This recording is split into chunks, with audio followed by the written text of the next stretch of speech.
Your pricing formula then, what do we do with all these numbers we've been gathering?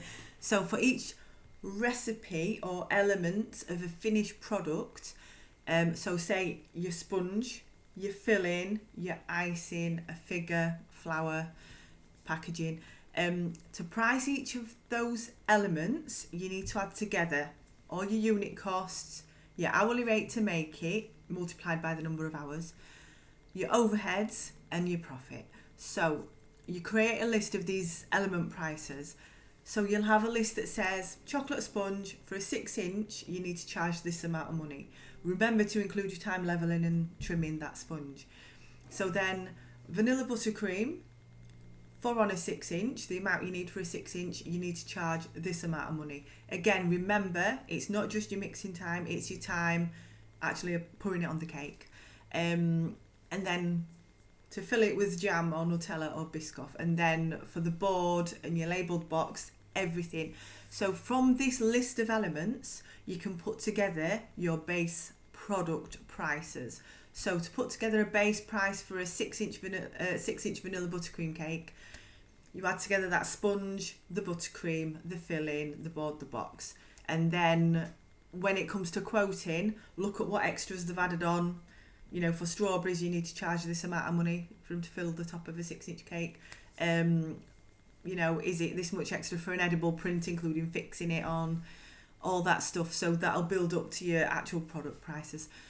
So I'm going to show you mine. Right. This is an example of what I did for my tiered cakes. If you can see any of these prices, completely ignore them because this is quite a few years old now. It says 2020 at the top, actually. I don't know if that's early 2020 or late 2020 when everything had gone up. But so this was what I did for my tiered cakes because I were really getting into the wedding industry at this point. So I worked out my base costs for naked cakes and the different sizes of tiers, what I needed to charge for each separate tier. Then what I needed to charge for them fully buttercreamed or ganached. Then what I needed to charge for them in fondant. And then at the bottom I've got plus doubled up bottom, but I always put 2 boards at bottom of my tiered cakes. What I need to charge for that, plus the boxes, plus the decoration, plus stack time, delivery and mileage, consultation time, £100 a wedding for admin, design, tasters and saving date.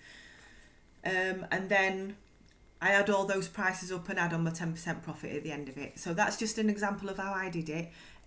Trust me when I say all the way along, round everything up, and then that'll offset any near future price increases.